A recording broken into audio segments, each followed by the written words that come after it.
Hi there, and welcome to chapter 4, lecture number 5.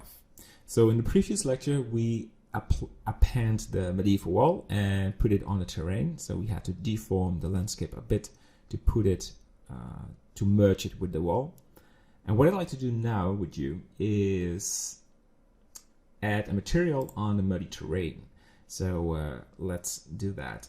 We start with UV unwrap this terrain, because right now if we apply material, it has no idea where to apply it. So find the coordinates. So left click on the terrain, Ctrl L to select everything, go to the UV editing, press 7 again. Every time when you change workspace, it will do weird things with your viewport. So bring it back in position and press U and unwrap. So the great thing about unwrap, instead of making a projection or a cube projection, is that it will find the curvy shapes on your mesh and apply these on the coordinates. So you can see some of the vertices are slightly curved, and that this will have an impact on the looks. So you can also go for a project from view, but this will ignores these. You can see some of it, but it's not a real representation of what you want. So an unwrap is a great way of adding the details on the UV map. So we do it again, and we have to wait. We'd like to show you what kind of options you have. Good. So talking about the scale of the UV unwrap, let's keep it this way, and I can show you what it looks like if you do nothing in the UV editor. So press tab, you go to the shading, so we can apply material. This viewport, the shading tab is going to the material preview. We need to wait before it loads something. There it is. Oh, it was loading the... Let's turn off the buildings. This is exactly why we have collections. We don't need to wait for all this loading. We can go to render view if you want, or go to the material preview. Let's go to render, it's a more friendly look. All right, so left click on the terrain and open the shading. You have the nodes, go to add, texture, image texture. So we want to pick a texture. So I have brown mud 02, and you will find it in the dashboard in the pack, so you can use it, or go to Texture Haven and find another muddy texture. But for this tutorial, I like to pick this one. So left click on it, this is the diffuse texture, and put the color into the base color right there. So it's calculating, and look at that. Because right now it's way too big for the terrain. So if now I want to see the building, and yeah, this is just a very small piece of mud. Let's say this texture is 1 meter by 1 meter, and it's way out of perspective, out of size. So let's go to the edit mode, go to UV editing, and I like to go to the render settings and select everything right there. You can deselect it in the viewport. Oh no, just ignore me. So select everything in the viewport and scale this. So what is the right size? That's the million-dollar question. You have to find a detail that you can use as a reference. So this is a sort of piece of grass, reed, and this is your medieval wall. So you will find it somewhere. There is the piece of reed. So it should be very small, and this is very big. So we need to scale this. Oh, turn off proportional editing by pressing O. Scale this, and these are footsteps. These are footprints, and this is the medieval wall. So go for big. So scale it. Well, it's still too big, but I think it will now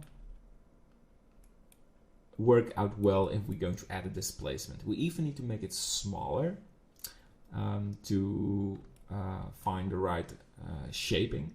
But in my opinion, this is a nice fit. So try to find a reference in your texture and compare this with a model in your scene. That's sort of the way how I do this in my work. It's probably not the best method, but it's a good method. I'm for sure. I use it for my work and for all my scenes. So yeah, it works. So let's go to the shading instead of making an excuse for this scaling. Left click on this image texture and Shift D and copy it. We want to add roughness and a normal map. So go for the roughness, there it is, and change this to non-colored data because it's just a black and white image. And Shift D again, add a vector normal map because we work with the normal map. If you think this is going too fast, I do this because we've already covered this in the material tab. If you skip the material tab, you probably want to see that, to see what I'm doing. Some people like to skip the introduction chapters, but in my opinion, these are key to keep on track. So put the color into the color, and put the normal into the normal. There we go.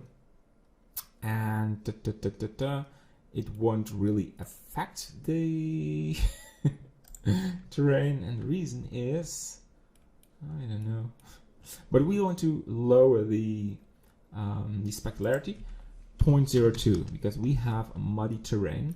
And I want to show you, yeah. That's a nice sample. I import the color into the color and the normal in the normal. And I was looking, nothing really happened. We have this shiny object, but this is a normal map, so it should add some depth. So I was confused. But the reason is we have to select the normal map, and it was still using the roughness because we copied this image. And it's not bad that I show these mistakes because it happens in your workflow, and now you know how to change that. So we make mistakes and we fix these. It's turning to sRGB by default and go to normal non-colored data because it's a normal map. Look at that. This looks nice. Good. And this is very small, but we keep it like this and maybe change the scale of the UV map later on in the course or in this chapter. So we now have the material applied. We have the medieval wall and a nice composition. And now I see the terrain. I think I'm turning the focal length to 29. So we have some space now more on the right. I want to change this.